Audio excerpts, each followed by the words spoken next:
Hey, how's it going, everyone? My name is Derek Afasi. I'm the owner of Afasi Financial Group and RetireSharp.com. Today's topic, I want to discuss in detail what is a 770 account, and more importantly, when should a 770 account be utilized for an individual retirement accumulation situation or retirement supplement situation, and then also when is it not necessary or where it could really blow up in someone's face. So I want to really dissect the pros and cons. Understand that I'm going to be non-biased towards this type of account. This is a type of strategy that I leverage towards my own retirement planning, but that does not mean that this is going to be successful for your guys' retirement planning. It really just depends if you fall into, a specific category, if you have a specific length of time before you're going to retire, and then what are the benefits. So I'm going to also show you how we design plans and how we could create more successful 770 plans, or different things for you guys to be aware of on what makes a really good a cash accumulation 7702 plan or 770 plan as opposed to something that you're just paying for a type of cost or a charge or an insurance related charge in there. So when viewing this, please have an open mind. Sometimes these things work really well. And what I've seen majority of times is individuals will call into the agency, call into the office, and they're trying to be set up on these types of plans, and there just simply is not going to work. They either want to retire too soon, they're not allowing these accounts to accumulate as long as they should be, and there's some risks involved where they would be better off just going with a more traditional retirement plan, such as like a Roth IRA or just a traditional 401k. So I want to make sure to get that up front in the beginning, because the things I'm going to talk about are definitely good things about this, but understand that there are very common traps with this. So just always be wary and always be mindful, and hopefully this could help further educate you on the topic. So this is just a type of marketing name first and foremost. 770 account or 770 account. What it's basing it off of is you have a lot of insurance agents that what they're doing is they're honing in on Internal Revenue Code 7702 regarding the different tax benefits within a permanent life insurance policy. And when structured the proper way, which is really important to understand because you have to structure it the proper way, there's a way that you could leverage max cash value within that plan. And this cash value could be utilized as a retirement supplement for your later years when you're looking to retire, whether that's before age 59 and a half or after age 59 and a half. There's different things that you could do to make contributions into these types of plans when they're structured properly, maximize out the cash value. And the ultimate results when done properly is you could accumulate those dollars. Those dollars could accumulate tax-free. You could pull those monies out tax-free, so you could receive tax-free income. And then the third level of importance will also be a tax-free death benefit. So these are the benefits of this type of plan. And I'm going to show you exactly what I mean by like how a traditional permanent life insurance policy works, then what typical advisors do or typical agents do to max fund a cash value plan, and then what we do differently in our office to try to make sure that we're squeezing out even more leverage, and why we've been very successful on a national basis of offering these types of plans only when the situation works for that individual. So typically whenever somebody's looking to utilize dollars to save for retirement, they're known as in their accumulation phase. They're trying to accumulate their dollars as much as possible. If they went and someone took $1,000 a month and was throwing it underneath their mattress, and they're doing that, they're placing away $12,000 a year for 10 years, they understand when they look underneath their mattress they'll have $120,000 that's sitting there. So that's a type of savings component. Well, rather than just randomly throwing dollars on your mattress or throwing into your savings account, what you lose to is something known as inflationary risk and purchasing power risk, and different things that is essentially an invisible negative or invisible pressure that's going against those types of savings accounts. So rather than just say, okay, I'm just going to hoard my dollars, never receive a gain, an additional gain on those monies, never receive a loss on those monies. I just want to be able to touch it and feel it and, never have any sorts of increases. That could end up hurting that person later on. So this is where when someone's in their accumulation phase, they like to place their dollars into something and also get a rate of return linked to that type of account. So you think about this, and it's in the form of a bucket. When someone's trying to set up like a retirement account or an accumulation related account, they want to put contributions into a type of bucket, and then they want to also make sure that they have a rate of return associated with that bucket, so that it allows the combination of what they're placing in there and the rate of return to beat out that power of inflation, to get a good growth on that account, on that bucket, and then ultimately be able to have a nice large bucket by the time they retire, so that they could take out more and more and more dollars and not have that fear of outliving their monies. And this is where the accumulation or accumulation strategies come into play, because the most common type of accumulation product or for retirement would be an employer 401k account, which is just it's a type of retirement account that's established through an employer. And what they're saying is, if you're working for a company, you could go and take a percentage of your salary, place it into a type of bucket like a 401k. Your contributions will grow this bucket, and then depending upon what your rate of return is that's tied to this bucket will also increase this bucket. And this rate of return is very important, because when you're picking 401k options, what determines this rate of return side? And that has to do with your different funding options that you could choose. So these are your different mutual funds, stocks, bonds, ETFs, whatever your array of options are available. As long as these come back positive and you added dollars into that account, well, then your 401k is going to be larger than it was the previous day or the previous year. So why is that important when we're looking at a 770 account, and what are the mistakes or what are the flaws with traditional retirement plans? And then how can a 770 account or 770 account really be beneficial for that individual situation? So just after years of reviewing financial publications and different strategies and stuff, what we did, we figured out that with an accumulation stage, in order for an accumulation stage to be really successful, they have to really focus in on 4 main quadrants. And some advisors use this as the acronym of time. The first one stands for taxes. So if you go and you have your monies that are invested into an account, like a type of retirement account, does it make more sense for those monies to grow tax-free and pull those monies out tax-free, or to grow tax-deferred and be fully taxable in the back end? Because when we're looking at traditional 401k, I'm just going to use 401k account as this example, what happens is that's known as a pre-tax qualified retirement account. So just like the bucket, any contributions that are being placed into this bucket are getting a tax deduction, meaning that if somebody makes $100,000 in a given year, let's say they threw $5,000 into their 401k account for that year, and everything else being equal, their adjusted gross income at that year, at the end of that year, would be $95,000.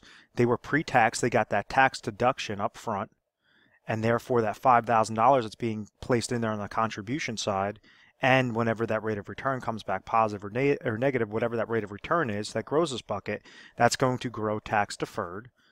And then when it comes time to retire, when they're in their 60s and they want to pull this money out, that's going to be fully taxable. So the government isn't just being nice and saying, okay, put your dollars into a 401k plan, get this tax deduction, everything's going to be rainbows and butterflies, you're going to have all this good growth, and we're never going to get a dollar back. There's an incentive to obviously get your tax deduction now, but their bottom line is to essentially fully tax you on those monies every time you take monies out of that account later on. So with a 770 account, what happens with those sorts of monies is you place them into those accounts when it's funded correctly. The cash value could grow tax-free.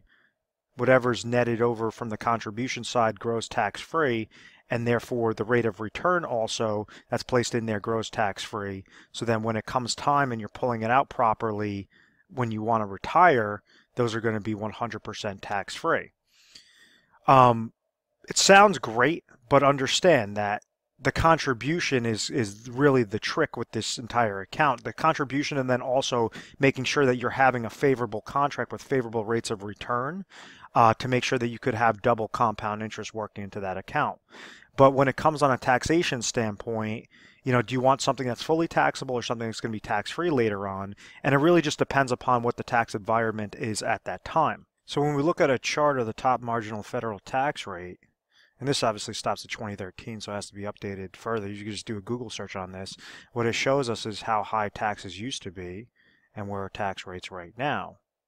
Well, if you're a couple years out from retirement, well, that might not be as big of a deal as if you're over 10 years out from retirement, 10 to 20 years out from retirement.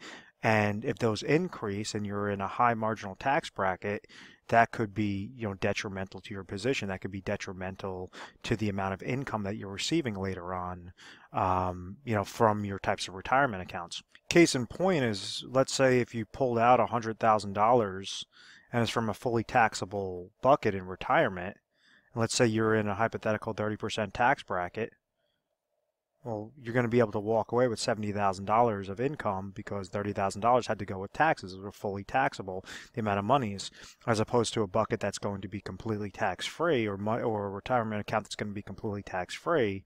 If, let's say, you're pulling out $80,000 that's tax-free, well, you're going to be able to walk away with $80,000, even though it seems like less dollars.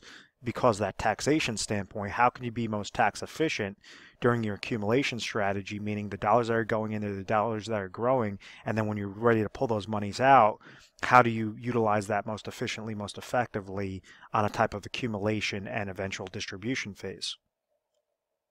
The second aspect stands for I, which goes towards inflationary protection. So this is why it's important, and why individuals tend to place their dollars in something that's linked to the stock market, is because they don't want to lose to inflationary risk or purchasing power risk.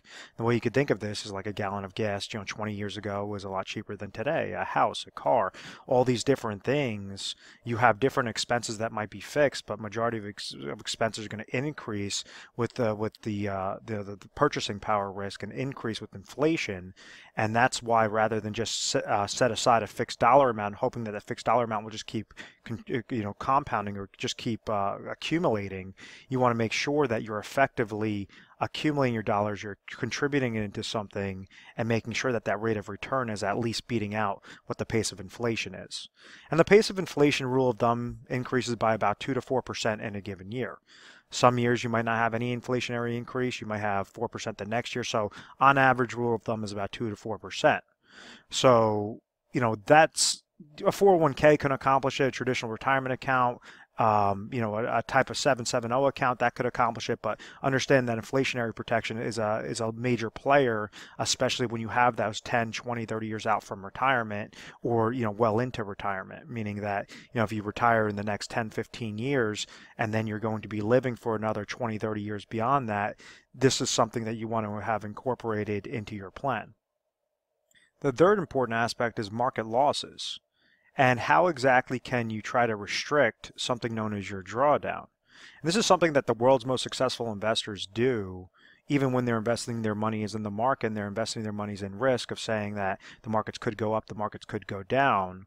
One of the things that these individuals or these institutions do really well is they try to protect their ass. They try to protect their backside to make sure that if the market's going down, that they have a really good risk-adjusted return, and that downward loss is not completely wiping out their accounts. And there's a term that I use a lot, and I said in retirement, whether that's in your accumulation or whether that's in your distribution phase, I said large downward market losses could hurt far worse than gains could help you.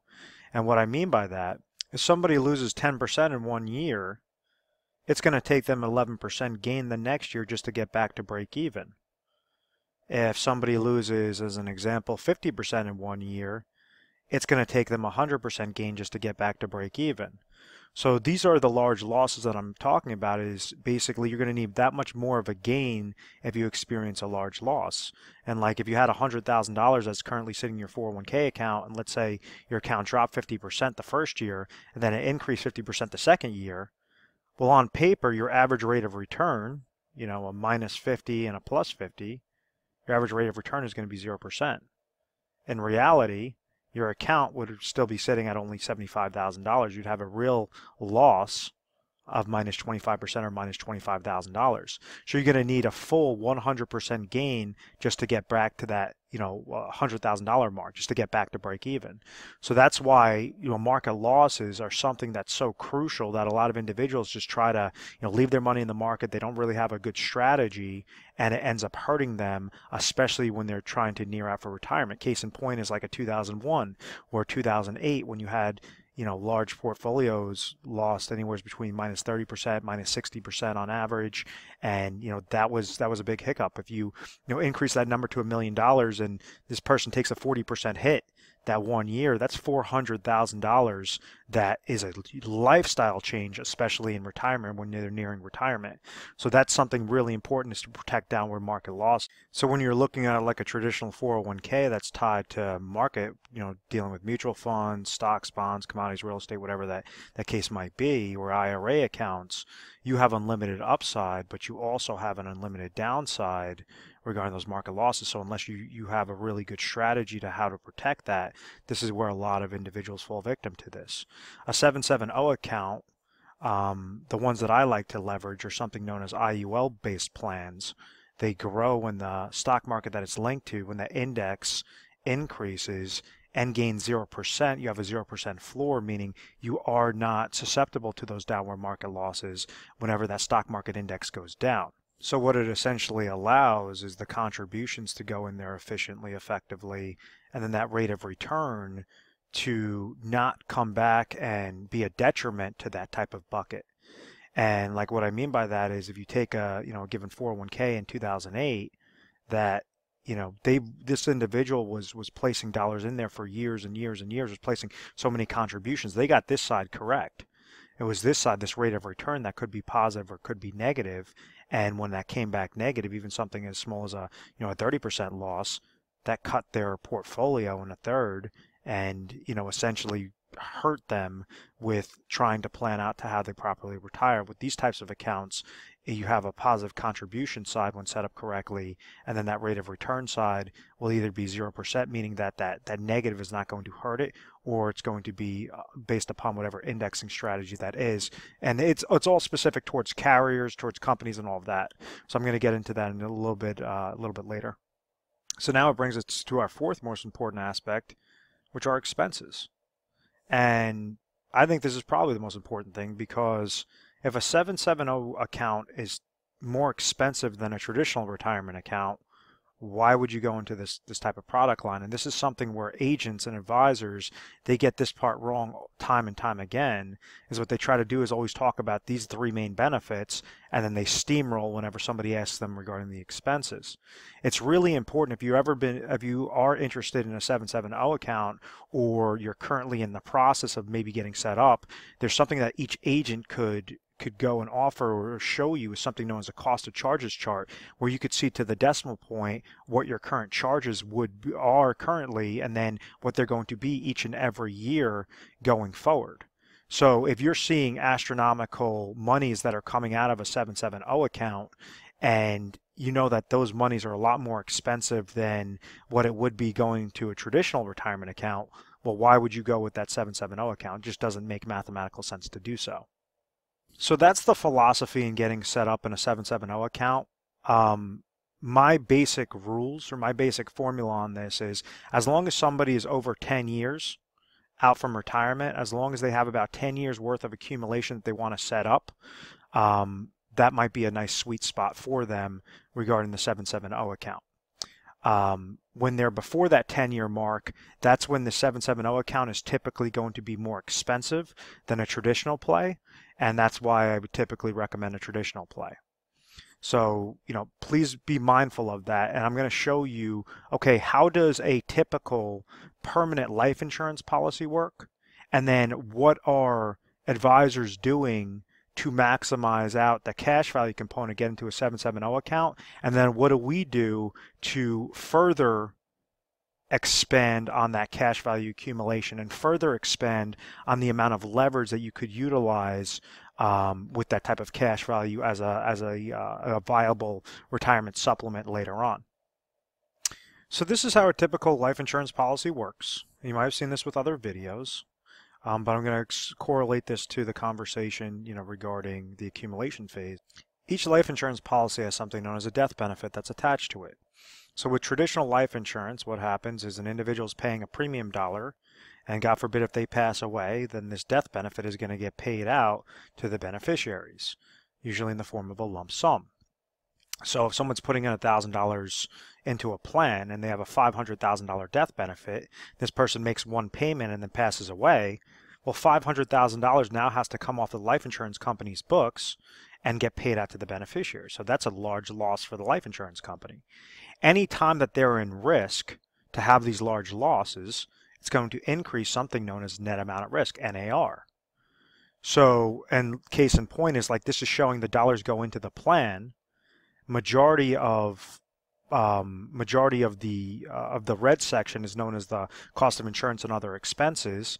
That has to get paid first to basically correlate to the death benefit to the net amount at risk, and whatever's left over is going to go into a type of savings account known as cash value.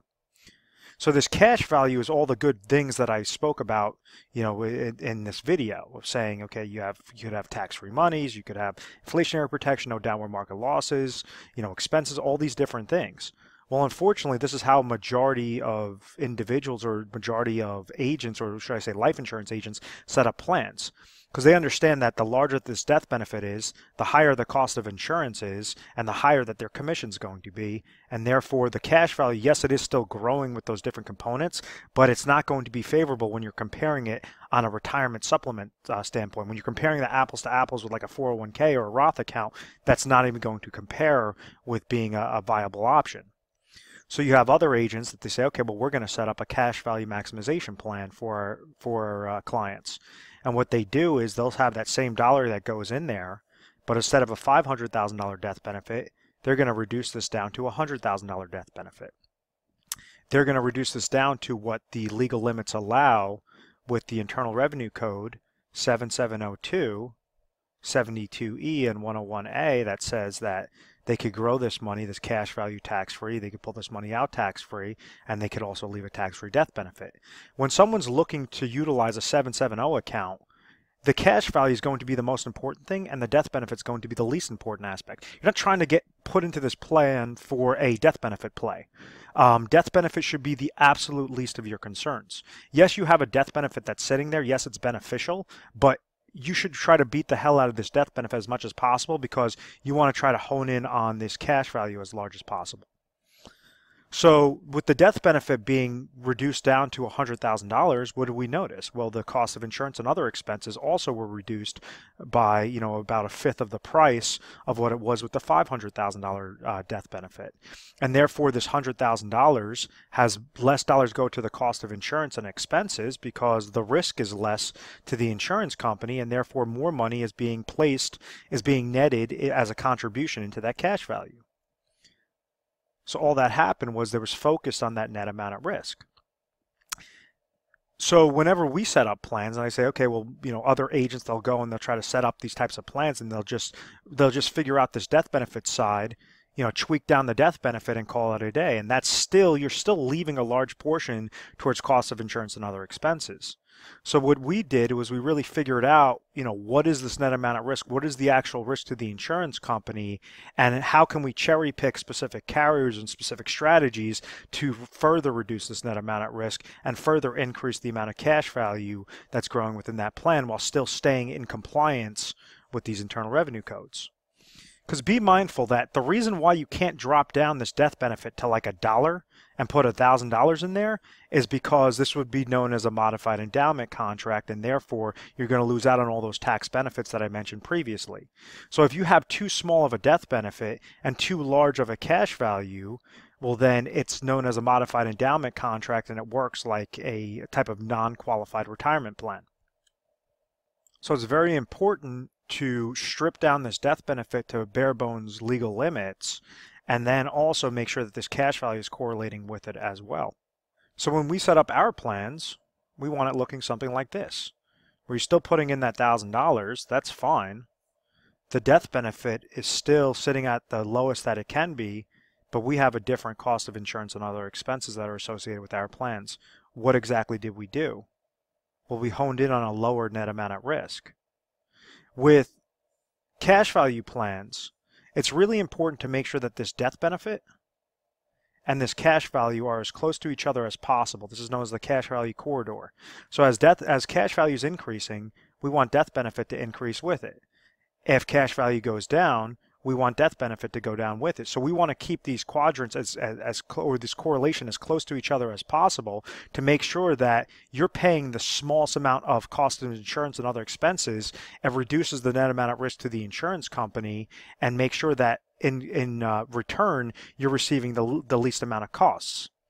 So that's one aspect, is making sure that that death benefit is as low as possible, then it's correlating. It has something known as a cash value corridor that increases when it goes up and decreases when it goes down, each and every day, each and every year during your accumulation phase.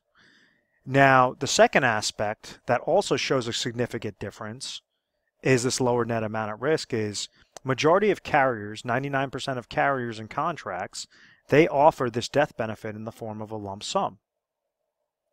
So what this says is this person puts in $1,000 and they pass away, $100,000 has to now come off the insurance company's books in the form of a lump sum. So if we're using not $100,000, but let's just use a $300,000 example to help further explain this hypothetical situation. And let's say this person threw in $1,000, they have a $300,000 life insurance death benefit. Well, 99.9% of companies are with company A that says a lump sum. What we did is we found a company that has a patent pending design that pays this money out in the form of annuitization. And it's very sloppy handwriting, but understand that if they have $300,000 with company A and this person passes away, $300,000 now in that day has to get off of the company's books, off of insurance company A's books. With company B, what they're doing is they're saying, okay, we're going to not pay you $300,000 lump sum, but what we can do is pay you $10,000 per year for up to the next 30 years and make sure that, yes, you are still getting paid that death benefit. So what that does is it has a much lower net amount at risk with insurance company B, is because they're able to hold on to those dollars for a lot longer, able to invest those extra dollars that they don't have to take off of their books, invest that on the back end and make interest on interest on interest. Now, with somebody that's looking at this, you're saying, well, what the heck? I lost out on that death benefit. My beneficiaries aren't receiving that in a lump sum, which is exactly my point to say this is why the death benefit should be the absolute least of your concerns. There's two main components with this. First off, you want that death benefit to be as low as possible. Second off, you want this net amount at risk to be as low as possible. So therefore, even if it's getting paid out on an annual basis, a 30th each and every year for up to those 30 years, that's completely fine because you were able to leverage that cash value. They're still receiving a tax-free death benefit, but in the back end, it's significantly lowering that net amount at risk. It's significantly lowering those costs. And when I'm saying significant, it's not just off of like 2-3% cheaper, cheaper fees. It could be anywhere from 20% to 40% cheaper costs of insurance and other expenses when you're structuring it the right way with the correct carriers and the correct contracts, as opposed to just going blind into these type of 770 accounts. So if we're going back to that bucket aspect, everything I just explained was to add on more dollars from the contribution side. Remember, there's two sides to this accumulation phase. You have contribution side and rate of return. So if we're doing everything correctly and you have the most amount of dollars contributions going in there, well, you can't just call it a day. You also have to make sure that this is maximized as well. It's maximized in a very safe, efficient manner, and this is where we still cherry pick the carriers. We'd only find the ones that give us that annuitization phase on the death benefit, but then we also find ones that have really high either cap rates or really good indexing strategies. One in particular that we like to deal with, it actually has an uncapped index and a 0% floor. So if you go into that index and let's say the index gains 15% that year, you're going to have a plus 15% into your cash value on top of the contributions that you're placing in there. If let's say the next year that index loses 40%, well, you're going to have a gain of 0% in there. So it's going up whenever that index goes up and gain 0% whenever that index goes down. The mistake that's made is individuals just go into this type of plan and they'll go into a plan with like really low cap. So they'll have like an S&P 500 with like a 10% cap and think that, okay, that's a good contract, as opposed to other ones that might have 17% caps or might be completely uncapped indexes that make this rate of return much more favorable and overall grow your bucket at a much higher exponential rate of return or an exponential growth than just falling victim to those lower cap limits. So that's the main takeaway, is to make sure that you're stripping down those costs as much as possible. And second off, you're also finding really good indexing strategies and really good growth potential in there so that everything makes mathematical sense. But once again, we want to make sure that we're checking the acronym of time whenever we're looking at a retirement situation. So let's say if, yes, okay, the 770 account is more tax favorable than a traditional account, the inflationary protection will run them at both the same rates of return to make sure that it's as close to an apples-to-apples correlation as possible. We're just letting them know that the 770 account is, you have that 0% floor, as opposed to the other account, which could go down when it's tied to market to downward market losses. But most importantly, the expenses. If someone's trying to leverage this and their account is too expensive, meaning that one aspect might be that they're uninsurable or they're highly rated, so therefore you have a higher cost of insurance in there and other expenses. Does it make more mathematical sense to go into a 770 account, or does it make sense not to just fully fund what you currently have through your employer? Another aspect is to do a blended strategy. And one of the things I didn't mention with like a typical 401k account is they offer something known as an employee match. So what that means is if someone's making $100,000 and maybe they might be offered like a 3% match on their 401k account. So what this says is if this person contributes 3% into their 401k, their employer is going to give them 3% as well. So if they make $100,000 and they threw $3,000 in there, ultimately the employer is going to match 3%. It's an incentive to stay at that company, an incentive to invest your dollars into retirement plans, and therefore $6,000 is going to go into that contribution. If you're offered a match, you should not completely walk away from that 401k. You should limit it down. So you should say, okay, if I'm looking to put 10% of my money away for retirement, and I understand the good things mathematically, it comes back really well with the 770 account. Maybe I'll reduce my contributions to my 401k to 3% to at least get that matching money.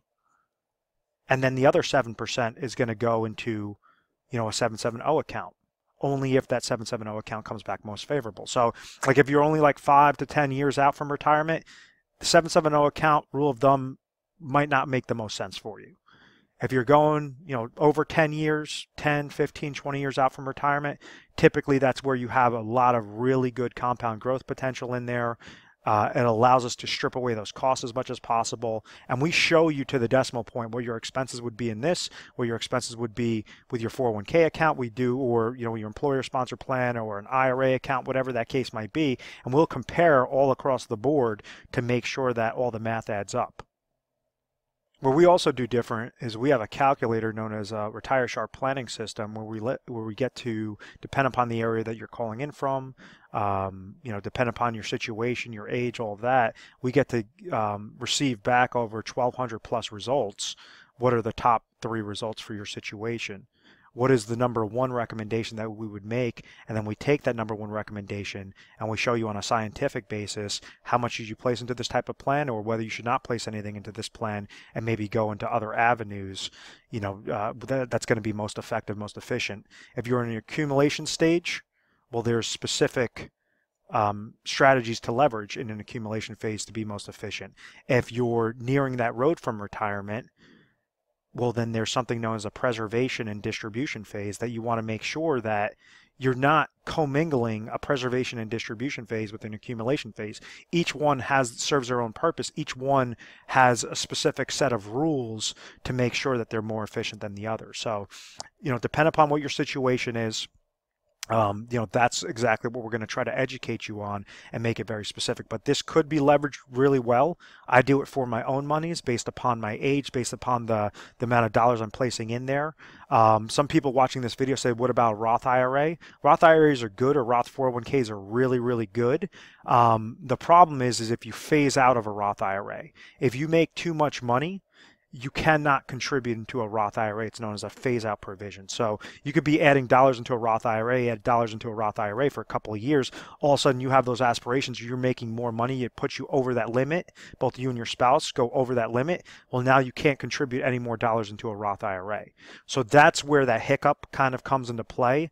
And that's why I didn't really focus the conversation on there. But we also show you comparisons if you want to see, Roth accounts or whatever that case might be. We want to make sure that we're as transparent as possible. And as long as the science, the math comes back, that's when we'll give you the recommendation. If it doesn't come back most favorable, we're going to tell you something else. We're going to tell you don't utilize this type of plan. So if you're interested in seeing if this would be beneficial for your exact specific situation, give our 1-800 number a call. 1-800-566-1002. We offer 24/7 customer service. You can give us a call mornings, nights, weekends, holidays, whatever the case might be. You're going to be speaking to an assistant, and then you just reference this video, and we'll make sure that a specialist will be either calling you back or be transferred directly to a specialist and go from there. I think a more efficient, more effective way to do that, to set up an appointment, would be by going through our website. And when doing so, you could type in retiresharp.com. You could click on the link within this video, and retiresharp.com and afossifinancial.com, they both go to the same place, but what you notice is a little icon pulls up on the right hand side, bottom right, and it allows you to book your strategy session. So you actually get to see our calendar, and then when you schedule your appointment, it's more locked in there, and then you just leave your little note, say, okay, I saw something on a 770 account, I'm interested, so we'll make sure that specialist gives you a call at that specific point in time. And please understand that I also handle a bunch of the appointments myself. So if you're calling in and you want to speak to me directly, just ask to speak directly to Derek, or basically make that note on the digital calendar, and we'll make sure to to have me contact you directly and go from there. And I could explain more specifically to your situation what I've explained in this video and previous videos. But we're A+ rated on the Better Business Bureau. I believe it is because of our methodical process of education first through literature pieces, personalized videos, whatever that case might be. But I want to thank you for watching this video. Please feel free to subscribe to our YouTube channel, Retire Sharp, so you could have access to the most updated videos. Thanks so much, guys.